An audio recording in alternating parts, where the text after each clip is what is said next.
In Beirut, the sight of thick glass between tellers and customers, heavy vault doors, and uniformed security guards give the impression of impenetrable safety. Cameras watch every angle, and access points seem under control. But to penetration tester Jason E. Street, these were challenges, not obstacles. His specialty was not breaking in with force, but walking right past all those defenses without anyone realizing he shouldn't be there. For almost 2 decades, Jason had worked in information security, both defending networks and testing them. His favorite assignments were security awareness engagements, real-world tests of an organization's physical and social defenses. The goal was simple: act like you belong, convince people to grant access, and see how far you could go before someone questioned you.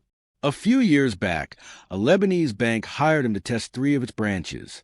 The objectives were clear: gain access to teller computers, steal a computer, obtain a user ID, password, and smart card, and reach the network closet.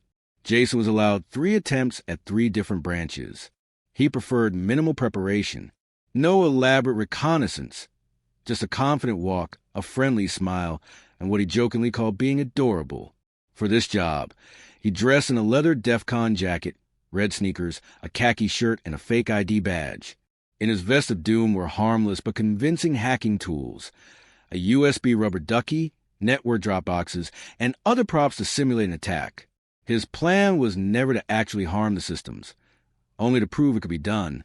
At the first branch, Jason walked in as if he owned the place. He lingered outside the manager's office just long enough for it to appear he'd had a meeting there, then moved on to approach staff with the claim that he was from a head office, conducting an IT audit. People believed him. He plugged his rubber ducky into computers, opened harmless notepad windows, and took photos as evidence. Within minutes, he was behind the teller line, accessing every workstation. He stayed there for nearly half an hour, unplugging devices, examining printers and scanners, even standing next to a customer depositing $250,000 in cash. Nobody stopped him.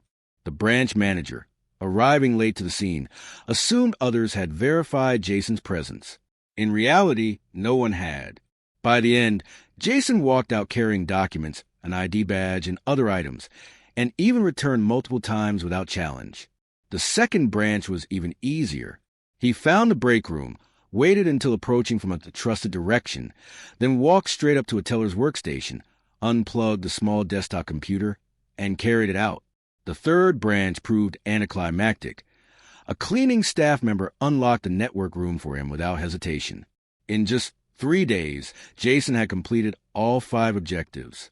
The bank's executives were shocked. Years later, he returned to Beirut for a similar job with a different bank. The first branch went smoothly, but rumors of his activities quickly spread. To avoid tipped-off locations, Jason's liaison suggested they visit an unplanned branch. Unfortunately, Jason had already downed 1.5 liters of Diet Pepsi and urgently needed a restroom. Distracted, he entered a branch without checking the sign and unwittingly walked into the wrong bank. Inside, he located a bathroom upstairs, then spotted 2 employees at desks. Figuring he should start the job, he approached them with a fake Microsoft badge and plugged in his rubber ducky. Both machines were quickly compromised in the harmless, demonstrative way he used during these tests. Then a staff member confronted him. Jason produced a forged authorization email on his iPad, supposedly from the bank's CFO. But instead of accepting it or asking for more documentation, the supervisor frowned. "This is for the bank next door. What are you doing here, and what did you plug into our computers?" Jason froze. He had no cover story ready. "This is unfortunate," was all he managed.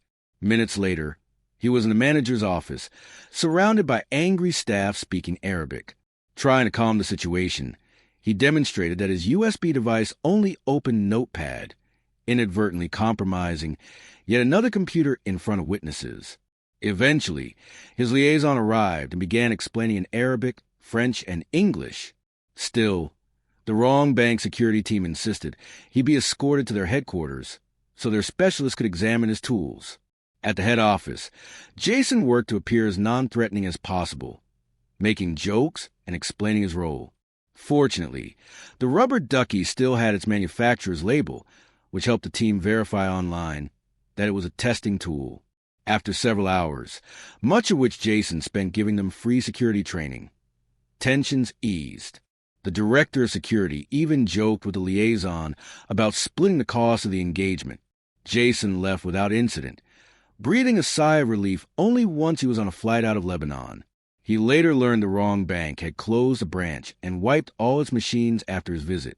Before departing Beirut, he did manage to find the correct branch for his client and successfully tested it. One branch resisted him just enough to refuse access to their computers, earning praise in his final report. Jason's takeaway was simple. The weakest link in security is often human trust.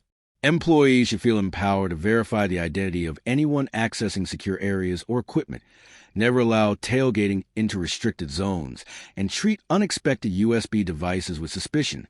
In his words, robbers don't just have ski masks and shotguns, they also have suits and USB drives. Comment, like, and subscribe.